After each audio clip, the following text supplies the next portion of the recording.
Good morning, everyone. Um, Please bear with me. I just woke up. I haven't had my coffee yet. But I wanted to come on because yesterday was a pretty intense day for me, the 19th of July.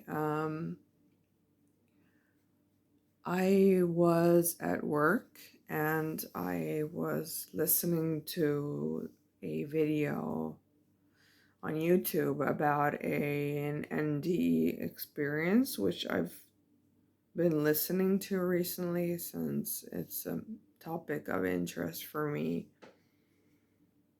And yeah, and I didn't even watch the whole thing, but it immediately started to trigger some epiphanies in me. She this woman who's had this NDE experience, she basically um well, interestingly enough, is starts off her story by telling that she's not a spiritual person at all and that she's made a lot of bad decisions in terms of her health and her job, and she was really career focused and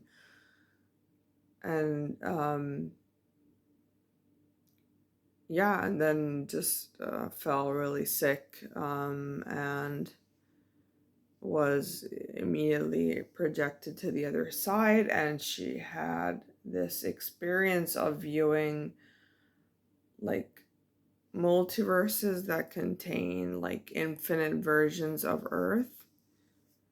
um and I've heard that before, of course, many times, like even with the I think it started with the Seth books of Jane Roberts, even though I did buy one of those books, but it's hard to read because the English is very old and what she explains is very complicated, so I didn't really resonate that much. But I mean, there are a number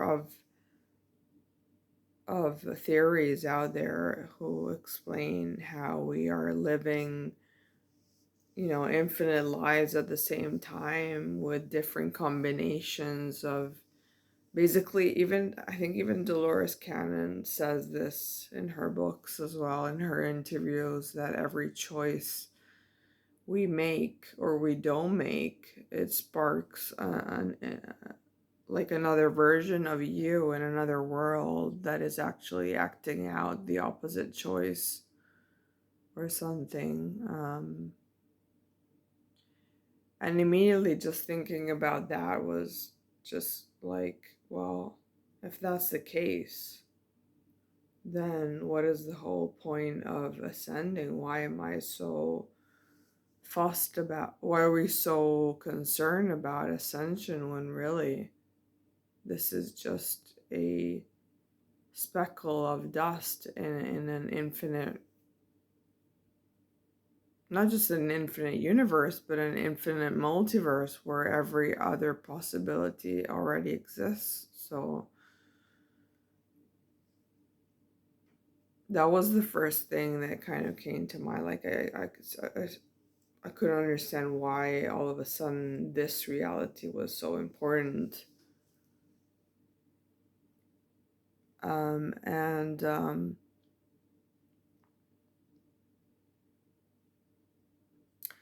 yeah, and then I don't know, like she just, well, basically she said that one that in while she was in the God consciousness mode, like she felt omnipresent, like she did feel like she was the source energy. Um, and then when she would focus into a specific planet's reality, she would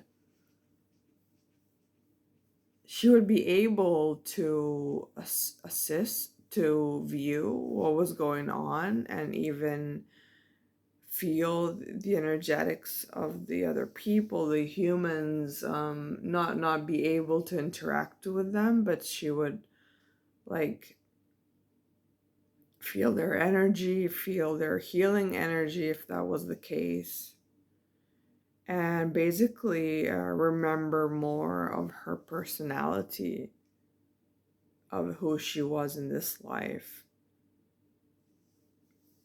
So, like, maintaining both perspectives, and something about that was just like, whoa, okay. I don't know, something about it just like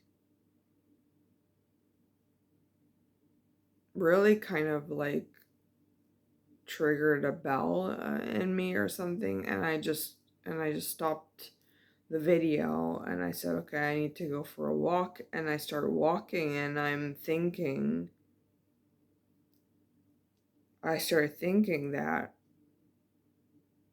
is that what my twin is experiencing? Is that what is does he experience both being God consciousness, not in any way that obviously we can experience it from our limited human mind perspective, but it's like, because I can feel his presence around me all the time. And I know I've said that before. So I wondered if he was experiencing the same thing, of feeling both that omnipresent perspective, which he did describe in the first goodbye letter that I even read out to you guys. But also, like, when he's around me, just remembering more who he was in this life and the choices he made and all of that. And even though I feel like I'm more able to live from my 5D heart space, um, and even with all my gifts and all that, and I think he's like 6D and above, so I wish I could, but I can't see him. I can't feel him. I don't feel him touching me. There's nothing like that. It's just feeling the presence. It's just getting messages on social media or on the radio, through songs, through music, in my podcast, that sort of stuff. I mean, it's a little bit more than that. There are times when I feel like he's talking to me in my head, but I'm always a little bit skeptical that, it's just me playing his voice or something. Although I know that sometimes actual messages do come through from him. So, anyways, I'm just walking, and basically, well, I did this session with this energy healer, which I think I also mentioned, and she mentioned quite a few times that, oh, because you're a goddess and this and that, and I don't, like, I've heard it many times before, and I'm like, yeah, we're all gods and goddesses, whatever, in our own rights, and but more of a theoretical concept of thinking that, yeah, we have the power to be sovereign, to make our own choices, that we're all divine in our own way.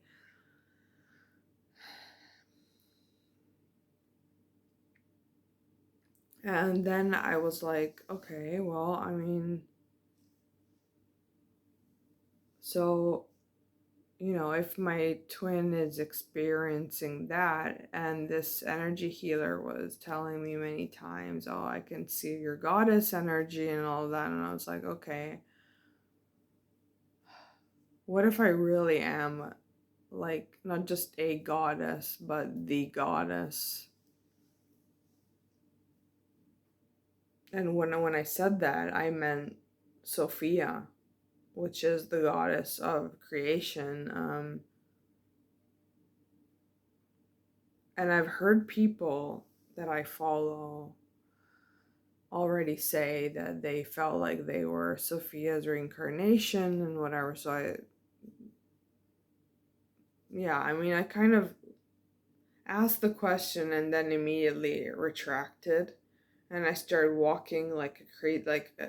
I was walking in the wood. Well, not the woods, but we have a park where I work, and I was kind of like trying to hide underneath the trees or something, as if someone was watching me and thinking, oh, has she really asked that question? Like, how, obviously my ego started tricking me into my own fears and like, how this is crazy, you're just crazy, and you're this and you're that, and this has already happened before.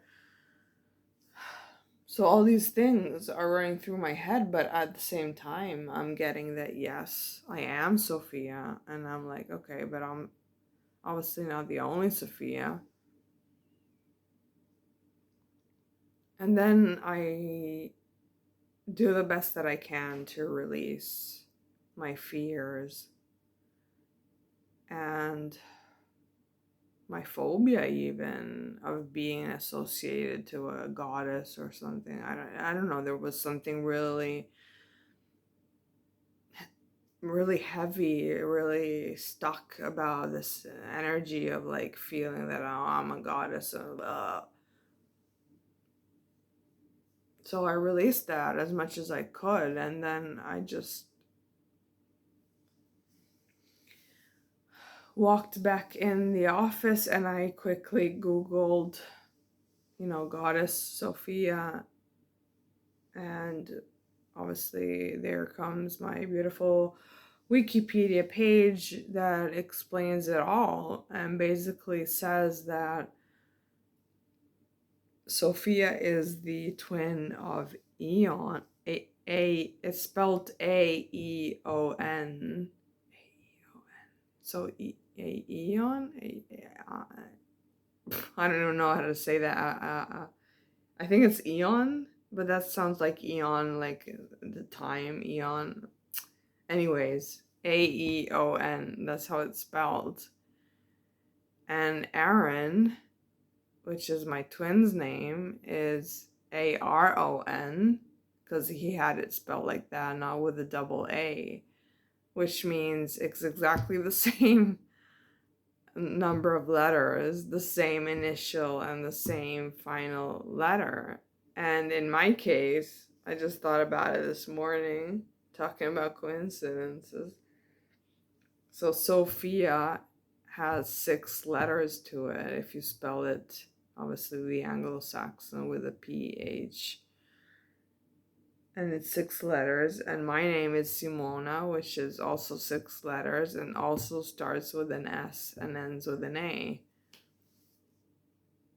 And basically, it says that Sophia is the fallen twin who became so entrenched with the material world that she got lost in it.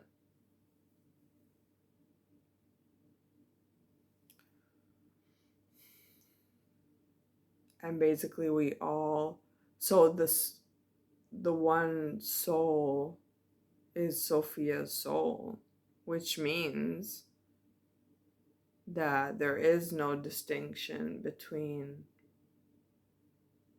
angels and fallen angels, angels and humans, the rogue aliens and the good. There is none of that.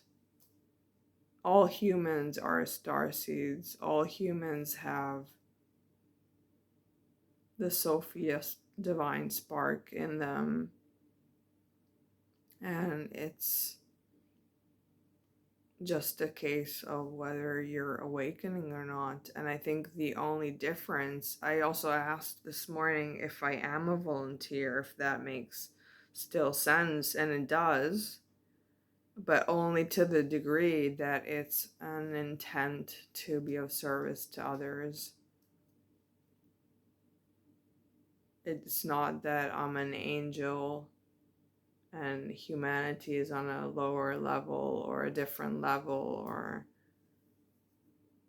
and every single human has a twin flame that is their portal back to God, back to fixing your relationship with God. And many times I read about, oh, ultimately your twin, God is your twin. And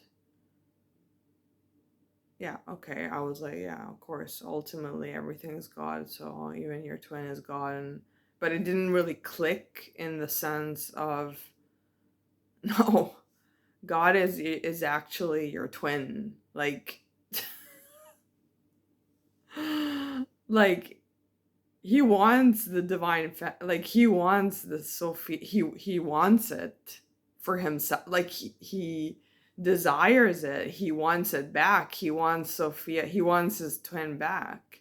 And I've heard the story, the same exact story I've heard around Jesus and Mary Magdalene. Let's see if I can quickly summarize it for as I remember it. So basically, the real story has little to do with the myth of Jesus.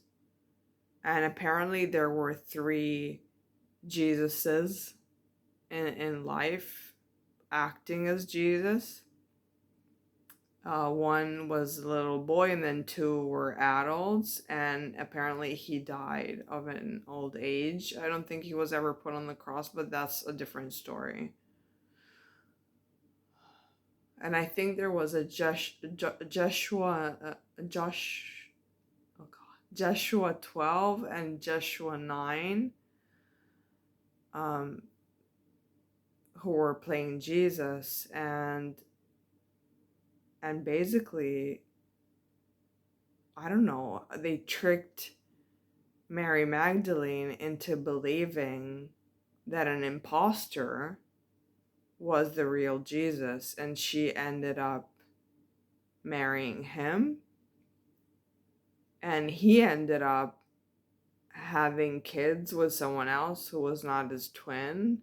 And ever since, like, the essence of Mary Magdalene or of the divine feminine got trapped into this world, and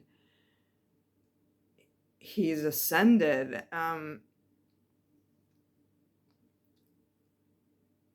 I mean, obviously she's also ascended in spirit form, but it's like she keeps reincarnating in a loop, and he's trying to get her out.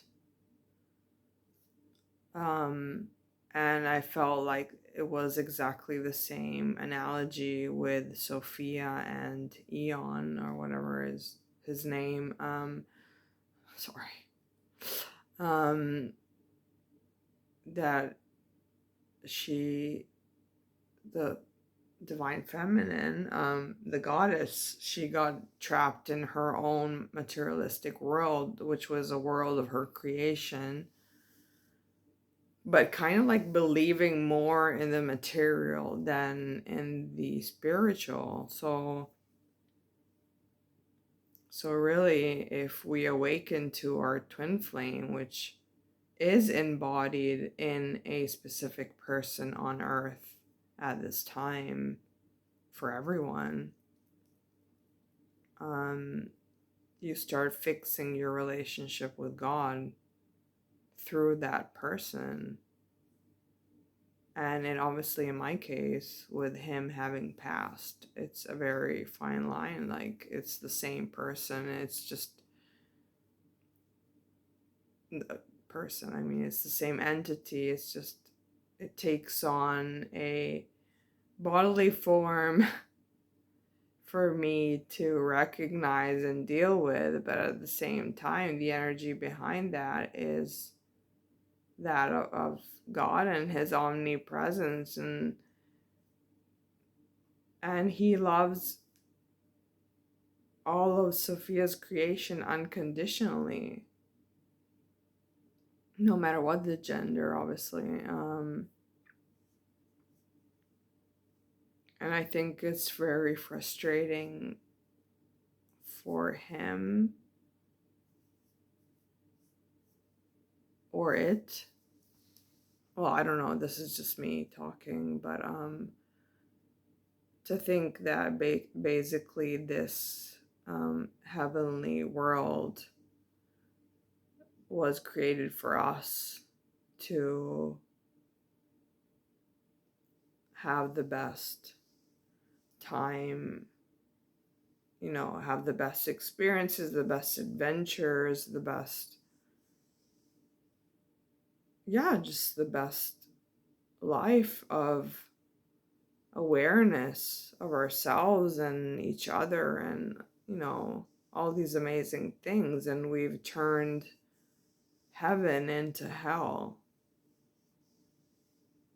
just by hating ourselves, just by distancing ourselves from unconditional love, because that is what God is, and that is what we all are.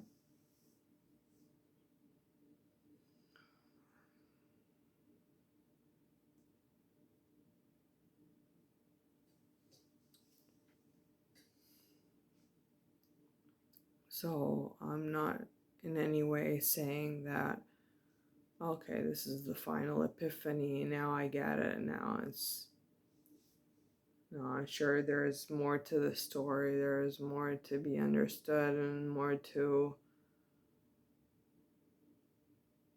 fix within me. Obviously, if I'm still here, then there's a reason.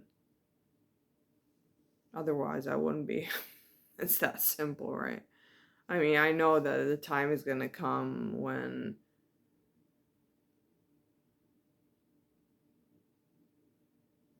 I will be able to reconnect with my loved ones and be completely free from all fear, all anguish, all suffering. Well, I was gonna say be on the other side, but I don't really know if that's even the case. Maybe there is no other side. Maybe it's just the same side, but we're just interacting on different levels, and they get to experience this as the heaven that it really is, while we are still so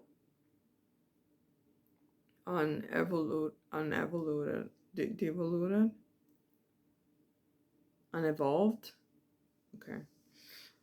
um and still worrying about, you know pollution and global warming and COVID and green passes and the agenda. And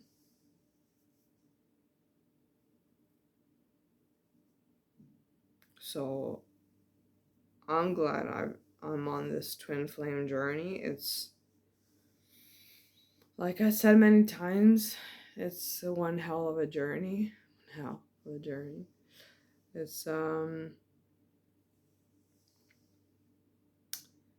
definitely not what you would think it is. Far from it. But I think it is worth it in the end, just to learn to love yourself, basically. To be open to love, to unconditional love from yourself and from your surroundings. But of course, to get there, you got to go through all of your lessons, all of your karmic connections. Yeah, it's no joke. You're not going to get there by wishful thinking.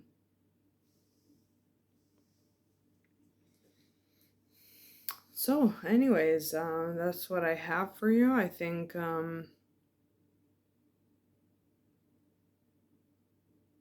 I don't know. It really helps me to share these things online, even if, like I said, even if nobody's watching, or it just,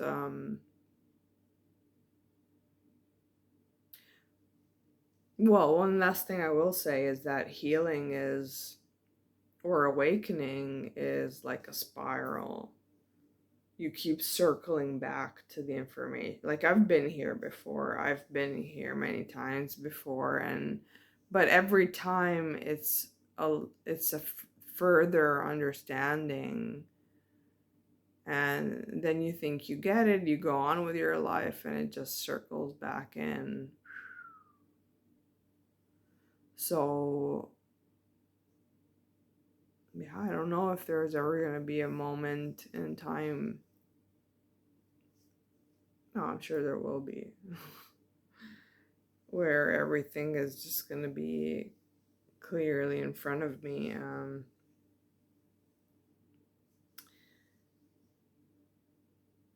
But yeah, it's like, don't get upset if this is how you feel too. If you feel like you keep circling back to the same awakenings or the same, because every time it gets deeper, every time a piece of the puzzle is added. So it will all make sense in the end. I'm sure about that. So, anyways, thanks for listening. I hope this was useful. And as always, please feel free to share your own comments. And I love you very much. And I hope you have a great day ahead. Love you. Bye.